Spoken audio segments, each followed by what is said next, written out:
The project I proposed was titled On Doing Dishes Together. It critiqued the fetish of collaboration, collective practice being perceived as a mere trend, and aimed to shift the focus from the conviviality of a shared dinner to the realities of grocery bills and unwashed dishes. The institution, whose program have often highlighted care and conviviality, especially around the theme of food, was an apt site for this work. Participating in those programs offered me a concrete case study of how sociality emerging from the institutional milieu produces an identity crisis for the collective subjectivity. Sarah Ahmed describes a form of subjugation that precedes conviviality through her concept of conditional hospitality. When diversity becomes a form of hospitality, perhaps the organization is the host who receives as guests who embody diversity.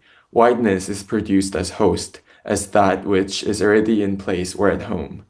To be welcomed is to be positioned as the one who is not at home.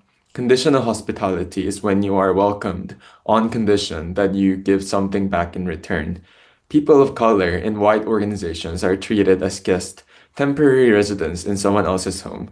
People of color are welcomed on condition they return that hospitality by integrating into a common organizational culture or by being diverse and allowing institutions to celebrate their diversity.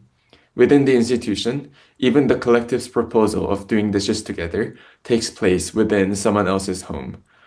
The collective subjectivity that emerges here is that of a guest whose presence can be legitimized only by meeting the conditions required to be invited.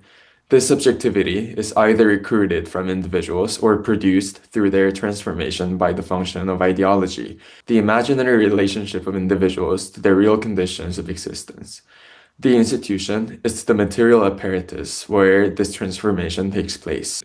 This is an excerpt from an essay, The Gentrification of Queer Collectivity, Witness to a Lost Fugitive Sociality. You can find the rest of this text on my newsletter platform, the Archive of Patchy Studies, link in bio.